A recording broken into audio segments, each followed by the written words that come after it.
this video we're going to talk about the French Revolution.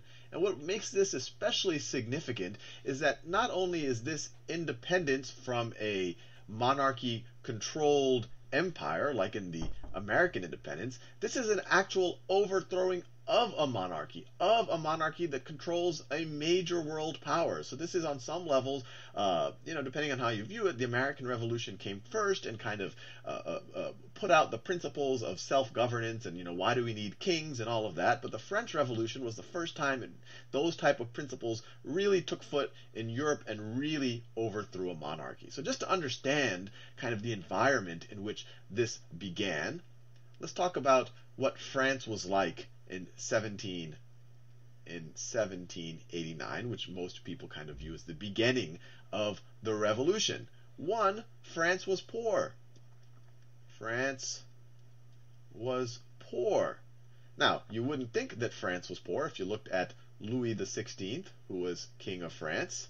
If you looked at Louis XVI and the clothes he wore, if you looked at Marie Antoinette, his wife, Antoinette, they don't look poor. They lived in the Palace of Versailles, which was it was ginormous. It's this massive palace. It would compare to the greatest palaces in the world. They were living a lavish lifestyle. And in case you want to know where this is what's now almost a suburb of Paris, but at the time it was a village 20 or 30 kilometers away from Paris. So they don't seem to be poor, but the actual government of France is poor. And when I say poor, they're in debt. They've just had two major military adventures. One was the American Revolution.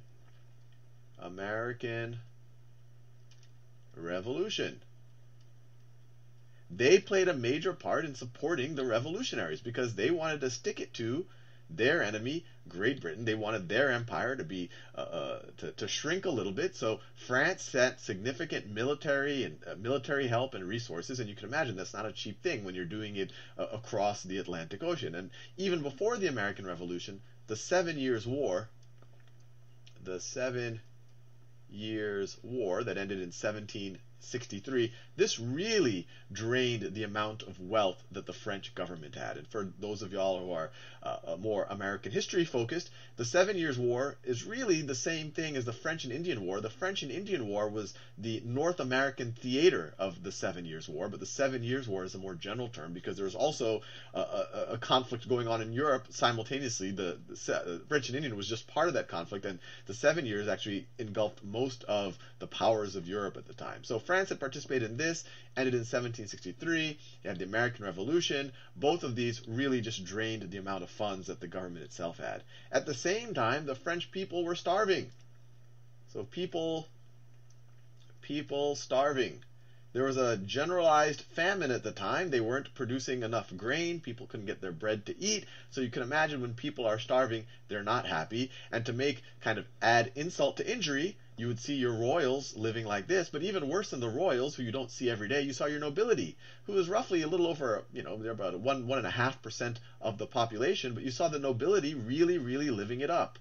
So nobility living it up. Living it up. And the nobility, just so you know, these are people with fancy titles who inherit land and wealth from generation to generation. They don't dress too differently from the king, and they essentially live in smaller versions of the Palace of Versailles. And you work, if you're a peasant, you work on their fields, do all the work, you send them some of your crops, and they pay no taxes. So, from your point of view, and it's not hard to understand why you would think this, these are essentially, kind of parasites who are completely ignoring the fact that you're starving and you're paying all of the taxes. You can imagine people weren't too happy about that. And then to top it all off, you had all of these philosophers hanging around, talking about the Enlightenment. Enlightenment. And this is kind of the whole movement where people and authors and poets are starting to realize that, and philosophers are starting to realize that, maybe we don't need kings. Maybe we don't need priests to tell us what it means to be good or bad. Maybe people could essentially could rule themselves all of a sudden. And obviously the biggest proof of the Enlightenment was the American Revolution. That was kind of the first example of people rising up and saying, gee, we don't need these kings anymore. We want to govern ourselves, for the people, by the people. So you also had kind of this philosophical movement going around. Now, if you ask me my opinion of what the biggest thing, I think the people starving, you can never underestimate what people are willing to do when they're actually hungry. And, this was kind of more from the intellectual point of view. People said, oh, there's this Enlightenment movement here. So this is the state of France. They had a financial crisis. So a meeting was called, kind of an emergency meeting of the major groups of France to try to resolve some of these problems. France it's a fiscal crisis, people are starving, what do you do? So they called the convocation of the Estates General. Let me write that down. Convocation of the Estates General, which was a meeting of the three estates of France. Now that sounds like a very, what are the three estates of France? You can really just view them as the three major social classes of France. The first estate was the clergy. The second estate, let me just write 2 there. The second estate is the nobility. And then the third estate is everyone else. I'm doing it in a different color. Everyone else. And this gives you a sense of how skewed the power structure, because people kind of grouped the power as, okay, these are the 3 groups and maybe they can vote against each other, but this was only 0.5% of the population. This is 1.5% of the population. This was 98% of the population. 98% of the population, but these people had equal weight with these guys, but these people had the burden of most of the taxes. These are people who are doing all of the work, producing all of France's wealth, dying in the wars, but these guys, despite their small population, have more weight than everybody else. So you had the convocation of the States Generals, where representatives of these 3 estates met at the Palace of Versailles to essentially figure out what to do about this fiscal crisis. Now, obviously, these people right here, the third estate, they were angry. They're like, look, we've taken the burden on ourselves for much of the recent history of France. We're tired of you guys getting away with not paying taxes and just, kind of leeching off of us.